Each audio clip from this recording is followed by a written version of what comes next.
Hello everyone, welcome back to my YouTube channel A Young Homeopath. Hope you all are doing well. तो आज का जो हमारा lecture है उसके अंदर हम बात करने वाले हैं परपेरियल सेप्सिस के बारे में, जो कि हमारा ऑब्जेक्टिव्स का टॉपिक है और ये आपको फुल मार्क्स में मतलब कि 10 मार्क्स में पूछा जाता है। ठीक है, तो दूसरी चीज़ यहाँ पर ये है कि ये एक डेमो लेक्चर है for the 3rd BHMS membership. तो अगर आपको पूरा कोर्स देखना है, सारे ही लेक्चर्स देखने हैं, तो आप जाकर जो हमारा ज्वाइन का बटन है वहाँ पर क्लिक करोगे तो आपको 3rd BHMS बड़ी का जो है वो लास्ट में, सबसे लास्ट में आपको मेंबरशिप दिखेगा, लेवल दिखेगा। तो आप वहाँ पर जाकर उसको परचेस कर सकते हो। अराउंड 599 उसका प्राइस है। ठीक है, तो उसके अंदर आपको सारे वीडियो लेक्चर्स देखने को मिल जाएंगे। शुरू करते हैं परपेरियल सेप्सिस के बारे में। परपेरियम क्या होता है मैंने पहले भी बताया था। तो परपेरियम विच मीन्स कि आफ्टर डिलीवरी द 6 मंथ का जो पीरियड है उसको हम परपेरियम बोलते हैं। ठीक है, और परपेरियम के अंदर इस 6 मंथ के अंदर जब किसी लेडी को सेप्सिस, दैट मीन्स कि इन्फेक्शन होता है, ठीक है, इन्फेक्शन होता है इन दिस 6 मंथ, अगर किसी लेडी को इन्फेक्शन होता है which means it is a puerperal sepsis, right. तो अब इसका डेफिनेशन क्या होगा? An infection of vaginal tract which occur as a complication of delivery, right. कि भाई अब डिलीवरी के 6 मंथ के अंदर या फिर तो डिलीवरी के तुरंत बाद इन्फेक्शन हुआ है तो ये क्या होगा? It is a complication of the delivery, right. तो उसके अंदर जब इन्फेक्शन होता है, जैसे यूजुअली सारे ही जो हमारे सर्जिकल जो थिंग्स होते हैं उनके अंदर इन्फेक्शन होना वॉज द बेसिक कॉम्प्लिकेशन। उसी तरीके से डिलीवरी के अंदर भी इन्फेक्शन होना बहुत कॉमन है, लेकिन जैसे इंडिया के अंदर तो ऑफ कोर्स बहुत ज़्यादा कॉमन है, लेकिन बहुत सारे लोगों को नहीं भी होता है due to their hygiene and due to उनका जो इम्यूनिटी है, ठीक है, उसकी वजह से। लेकिन अगर होता है तो हम क्या करते हैं? So first thing was the types. इसके कुछ टाइप्स हैं। जैसे अब जिनाइटल ट्रैक के अंदर होता है, ठीक है, तो अब जिनाइटल ट्रैक में कहीं भी हो सकता है ये, इंक्लूडिंग सर्फिक्स, वजाइना एंड जो हमारा यूट्रस का बॉडी है, फेलोपियन ट्यूब, कहीं पर भी हो सकता है, लेकिन मेजॉरिटी ये होता है इन द यूट्रस। ठीक है, यूट्रस के अंदर ये ज़्यादा होता है। इसके उसी के अकॉर्डिंग यहाँ पर टाइप्स हैं। जैसे एंडोमेट्राइटिस, जो हमारे यूट्रस है उसके आपको 3 लेयर याद होंगे, उसी के अकॉर्डिंग है ये। जैसे एंडोमेट्राइटिस है, एंडोमायोमेट्राइटिस है और एंडोपेरामेट्राइटिस है। ठीक है, कि भाई एंडोमेट्राइटिस, मायोमेट्राइटिस एंड एंडोपायामेट्राइटिस, पूरा तीनों के तीनों आ जाता है उसके अंदर। इससे पहले हमें ये देखना ज़रूरी है कि जो हमारी वजाइना है, ठीक है, जो हमारी वजाइना है, ये जो कैनाल है, उसके अंदर कुछ हेल्दी टाइप के बैक्टीरिया रहते हैं जो कि वजाइना को क्लीन करते हैं। ठीक है, हर बार वो वजाइना को क्लीन करते हैं। तो अब ये ज़्यादा चांसेस के अंदर होता है कि जो वजाइना के अंदर नॉर्मली बैक्टीरिया प्रेजेंट है वही यूट्रस के अंदर जाकर इन्फेक्शन करते हैं because of low immunity, right. तो अब आपको पहले ये देखना होगा कि normal vaginal flora, that means कि नॉर्मल वजाइना के अंदर कौन कौन से बैक्टीरिया होते हैं, जो कि हैं डोर्डोलिन्स बैसिलस, कैंडिडा एंड दूसरे हमारे पास है staphylococcus albus, E coli and clostridium वेंची।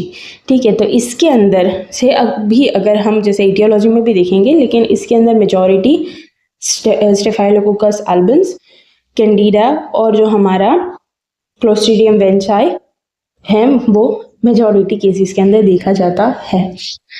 उसके अलावा इटियोलॉजी हम देखेंगे।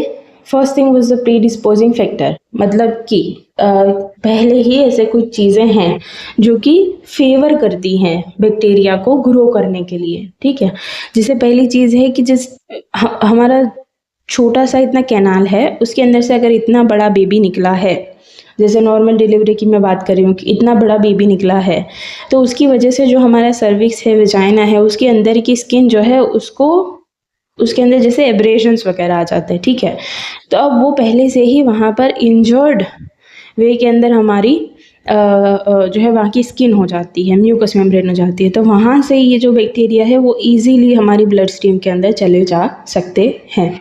ठीक है, that means damage of the cervical mucous membrane in the normal delivery. और अगर सी सेक्शन भी होता है तो उसके अंदर जो हम कट्स लगाते हैं वो तो डायरेक्टली हम यूट्रस के ऊपर ही लगाते हैं। ठीक है, तो अब उसकी वजह से भी जो है कि डायरेक्टली ब्लड स्ट्रीम के अंदर बैक्टीरिया जा सकते हैं due to unhygienic condition of a OT.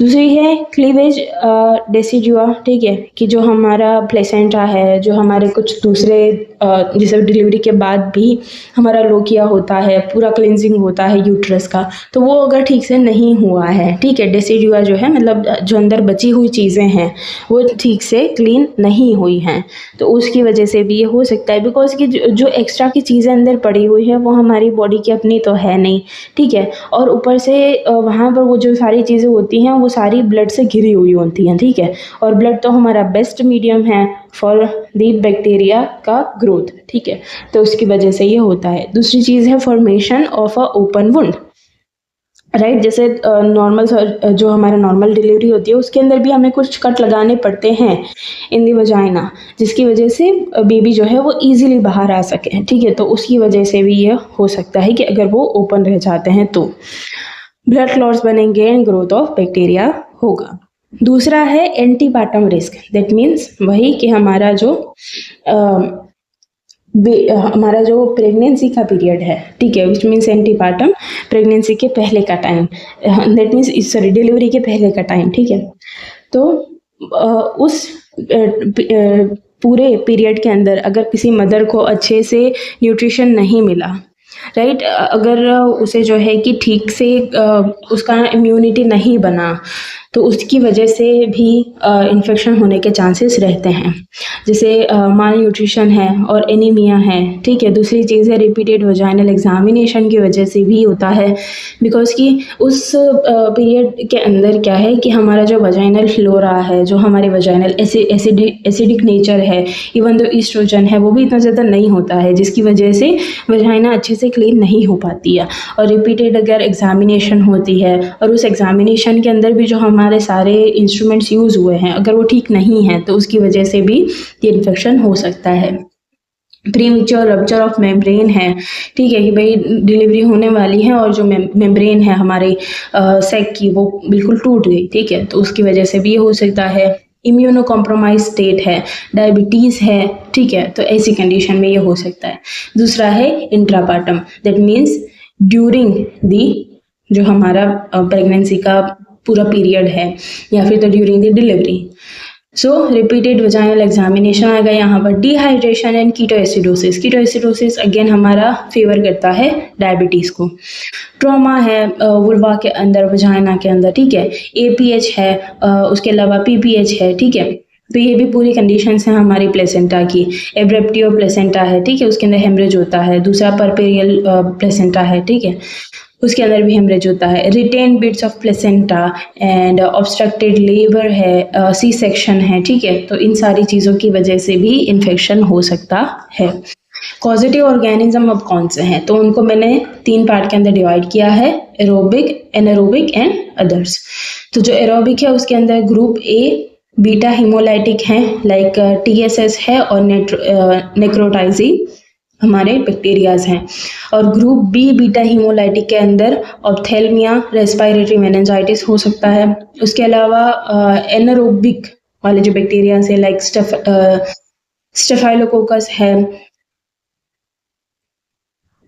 Fusobacteria है, क्लोस्ट्रीडिया है, वेंची, और हमारा दूसरा वाला भी। एंड अदर्स के अंदर हमारा आता है staphylococcus, peptococcus, pyogenes and other bacterias, ठीक है, तो इनकी वजह से भी ये हो सकता है। उसके अलावा क्लिनिकल फीचर्स अगर हम देखते हैं विच इज़ मोर इम्पॉर्टेंट, जिसके अंदर है लोकल इन्फेक्शन, जैसे मैंने कहा कि यूट्रस के अंदर इन्फेक्शन हुआ है, तो अब हमारी बॉडी में कहीं पर भी इन्फेक्शन होता है तो सबसे पहले जो हमारे मार्कर्स आते हैं वो होते हैं हमारे इन्फ्लामेटरी मार्कर्स, ठीक है, दैट मीन्स इन्फ्लामेशन होता है वहाँ पर। तब इन्फ्लामेशन के ही कुछ ऐसे साइंस हैं जैसे रेडनेस है, हीट है, ठीक है, जिसकी वजह से टेम्परेचर राइज हो जाता है, डिस्कम्फर्ट है, इरिटेशन है, ठीक है, वो सारी चीज़ें आपको यहाँ पर देखने को मिलेंगी, जिससे side rise in the temperature, odourless discharge and जहाँ पर जो साइट के ऊपर इन्फेक्शन हुआ है वो साइट हमें रेड और स्वेलन देखने को मिलेंगी।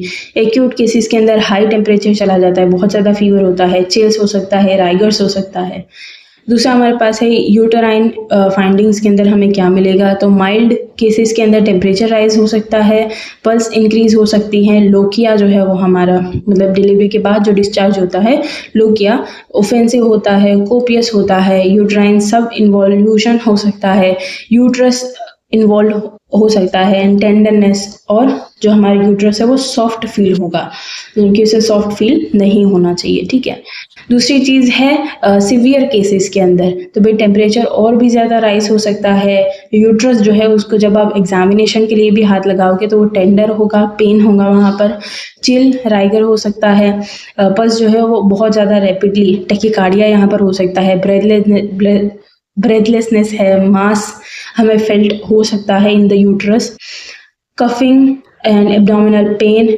लोकिया जो है वो स्केंटी ओडरलेस हो सकता है, यूट्रस जो है वो सब इन्वॉल्व या फिर तो टेंडर एंड सॉफ्ट आपको हर जगह देखने को मिलेगा, बिकॉज कि यूजुअली जो है कि जब हमारा बेबी यूट्रस के अंदर होता है तो वो सॉफ्ट ही होता है, लेकिन जैसे ही बेबी वहाँ से निकल जाए उसके बाद यूट्रस को वापस से अपना साइज के अंदर आना पड़ता है। ठीक है, तो उसके लिए उसे हार्ड बनना पड़ता है, लेकिन वो यहाँ पर नहीं होता है। ठीक है, यहाँ पर जब बेबी यूट्रस के अंदर था तो उसी के जैसा सॉफ्ट ही वो डिलीवरी के बाद भी रहता है, which is the best and the most important sign for this particular thing, puerperial sepsis. Third thing वो स्प्रेडिंग। ठीक है, अब इन्फेक्शन है तो वो स्प्रेड तो होगा ही, तो अब जैसे पैरामेट्राइटिस भी हो सकता है, पेल्विक सेल्यूलाइटिस भी हो सकता है। ठीक है, पैरामेट्राइटिस के अंदर क्या होगा, time like 7 to 10th day of the puerperium के अंदर ये हो सकता है, पेल्विक पेन होगा, tenderness and hypogastrium both vaginal and unilateral tenderness and mass भी हमें वहाँ पर फेल्ट हो सकता है। पेल्विक सेल्यूलाइटिस, अब जब आप एग्जामिनेशन करते हो, जनरल एग्जामिनेशन, फिजिकल एग्जामिनेशन, तो उसके अंदर आपको जो पेल्विक का एरिया है, ठीक है, वहाँ पर एक सेल्यूलाइटिस भी देखने को मिल सकता है, बहुत ज़्यादा रेडनेस वाला पैची एरिया। ठीक है, that mass hardens and rectum जो है उसके अंदर in duration extended towards unusual ligament. ठीक है, दूसरी चीज़ है कि पेल्विक पेरिटोनाइटिस भी हो सकता है, जैसे हमारा यूट्रस यहाँ पर है तो वो नीचे भी इन्फेक्शन कॉज करेगा और ऊपर की तरफ पेरिटोनियम के अंदर भी ये इन्फेक्शन कॉज करेगा और पेरिटोनाइटिस कॉज कर सकता है। इसके अंदर है increase temperature, increase pulse, lower abdominal pain with tenderness. Vaginal examination के अंदर आपको पेन होगा, बहुत बार जो वजाइनल एग्जामिनेशन हो भी नहीं पाती है due to pain, tenderness of fornix and normal collection of pus and patchy. ठीक है, जो है कि पैची कलेक्शन भी हो सकता है, कुछ कुछ जगह पर पस होगा, कुछ कुछ जगह पर नहीं भी होगा। डिस्चार्ज जो है वो डोग्लास मास एंड बल्जिंग, फ्लक्चुलेंस, एब्सेस या फिर तो सिर्फ पस इन द फोर्निक्स भी हो सकता है।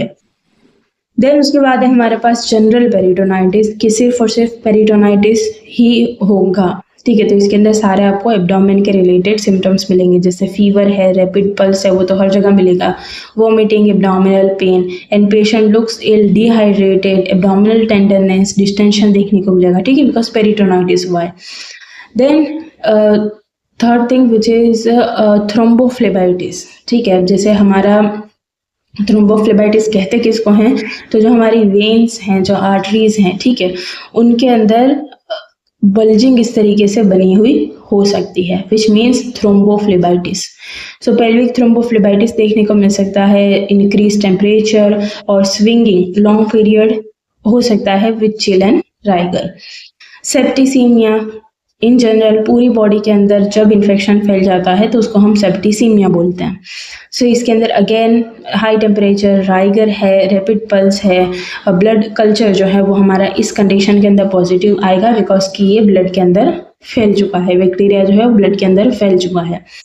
मेटास्टेटिक इन्फेक्शन, जैसे कि मेटास्टेटिक दैट मीन्स कि जो एरिया है, जैसे यहाँ पर ये यूट्रस के अंदर हमारा इन्फेक्शन हुआ था, तो इससे ये फैलते फैलते दूसरे ऑर्गन्स के अंदर जब इन्फेक्शन फैलाता है, दूसरे ऑर्गन्स के अंदर, ठीक है, टिश्यू के अंदर नहीं, ऑर्गन्स के अंदर, तब उसको हम मेटास्टेटिक इन्फेक्शन बोलते हैं। जैसे लंग्स है, हार्ट है, मेनिंजेस हैं, जॉइंट्स हैं, ठीक है, उनके अंदर भी इन्फेक्शन फैल सकता है।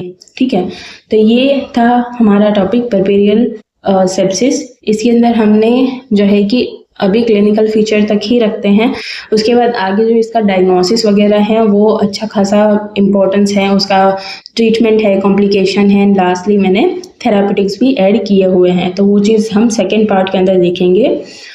अभी तक के लिए होपफुली आपको सारी चीज़ें समझ में आई होंगी। If you have any doubt then you can ask me in the comment section and thank you so much for watching.